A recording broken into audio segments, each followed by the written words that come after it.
Welcome to our latest series. And Beersheba and I kind of took on a project here that's quite an undertaking.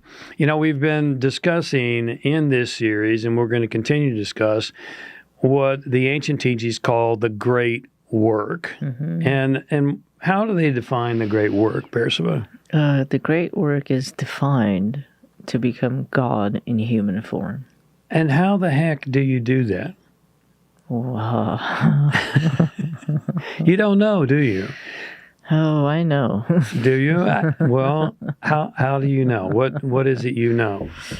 Well, it's a lot of hard work. It's a lot of hard work. I will say that. You know, I would suggest that more specifically stated is to become a reflection of God, not to literally become God, because you can't do that. No, you can't. I mean, come on, get real. But you can become a reflection of God in human form. And so what we'd like to talk about today is maybe give you some insights on how to reflect God more fully and how to do God's will. Because if I were to ask you, how do you know if you're doing God's will, Beersheba, how would you answer that? It's to live a moral life. Okay. That's for sure. That's a good answer. Yeah. That's a good answer. Stand for truth. Stand for truth. You know, so it's more principle based. Well, here's what I want to quote the Christ. Here's what the Christ tells us in Matthew 5:48.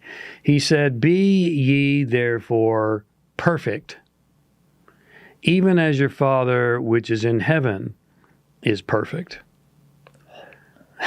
That's a task. That's a tall order. You know, I remember Beersheba and I we always are doing work with each other and on each other, and she got a little frustrated sometime back and said, "What am I supposed to be, perfect?" And I said, "Well, that's what the Christ tells us in Matthew, to be perfect. You're supposed to be perfect. As the Father in heaven is perfect." So let's face it, that's a tall order. And it's the exact objective of the great work, or also known as the magnum opus. So how do you become God in human form, quote? Well, like most things in alchemical traditions, this is not to be taken literally. As we always said, you're not going to literally become God. You can't do that. But if you continually and consistently do God's will, then you can become a reflection of God in human form. Does that make sense? Yes. Yeah. And the more you do this, then the more perfectly you do this. So the greater the reflection you become.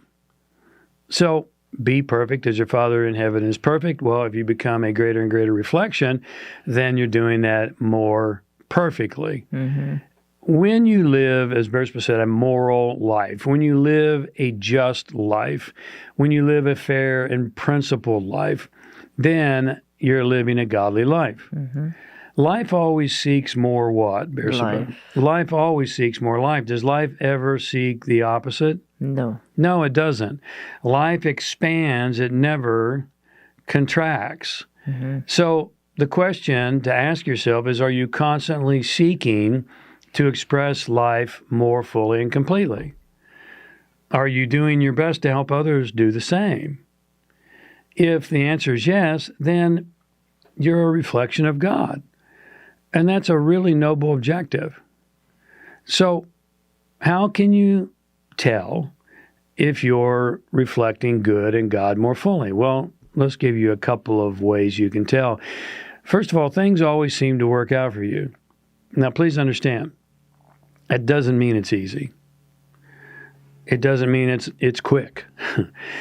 But something always shows up and comes through when you need it. Yeah, like right at the last moment. Right when you're hanging on by your fingernails sometimes. But right when you just need it. So things do work out for you. Maybe not when you want it, but they do work out for you. Secondly, do you feel calm and centered even in the midst of a storm? Well, if you do, then you're probably doing God's will. You're grounded more in God, and you're putting your faith in something beyond your own personal power or strengths. You have faith. I mentioned that. Not blind faith, but what the mystics call faith that's grounded in experience. So let me give you an example of that. How many times have you, like me, or you, like us, felt like you didn't know if you were going to make it? And I just raised my hand. yeah, you raised your hand. And yet you did make it. You're still here. And so Yes, raise my hand again. That should give you a great reference that even though you thought you weren't going to be able to make it, you did make it. And so here's the question to ask yourself. Are you a better person now than you were then? Hopefully the answer is yes. I thought you were going to answer that one. Oh. Are you more awake and aware now than you were then? For sure.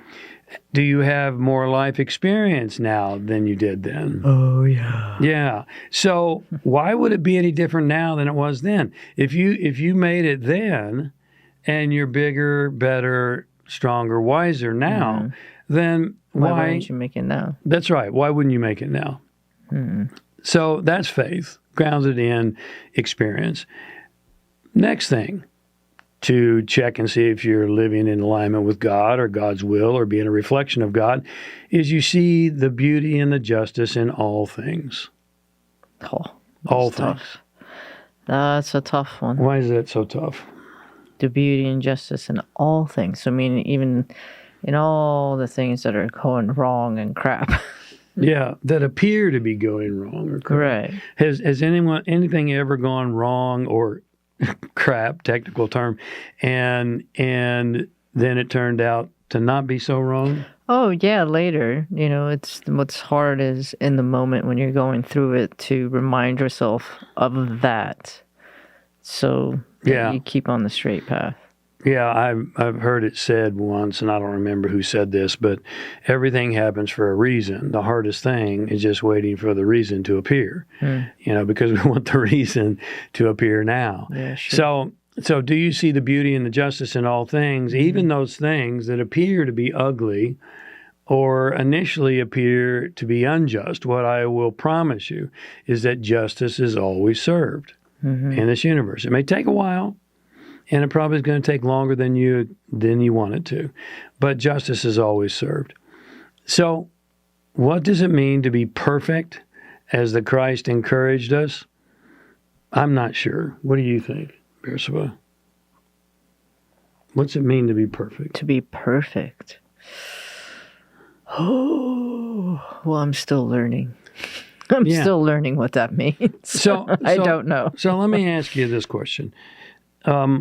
When you were younger, was there something that appeared to be perfect for you at that point in your life? Anything? Perfect. Well, yeah, okay. So maybe I had a dream to become, to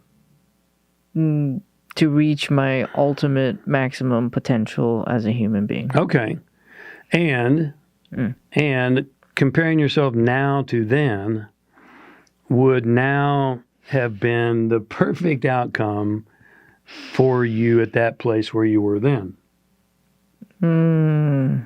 Yeah, I think I exceeded my expectations. Oh, so you got more than perfect.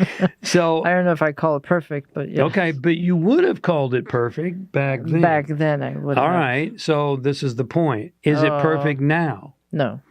So what does it mean to be perfect? Here's what I know, and Bersaba just exhibited for you, is that something seemed to be perfect for us at one time, but as we grew older and wiser and more experienced, it wasn't so perfect anymore. So possibly, just possibly, it's all perfect, and perfection is an ever-expanding target. So maybe you're perfectly imperfect right now. You're perfect comparative to who you used to be, but compared to who you're becoming, not as much, not so much. So your job is to be perfectly faithful, perfectly just, perfectly calm, and peaceful in the midst of your current experience of perfect. And that's the best that we've got, about being perfect, because perfect is a tall order. Yes, it is. Hopefully that gives you some things to think about and some things to work on. Thank you so much for your attention, and God bless you. Thank you for being here. We'll talk to you soon.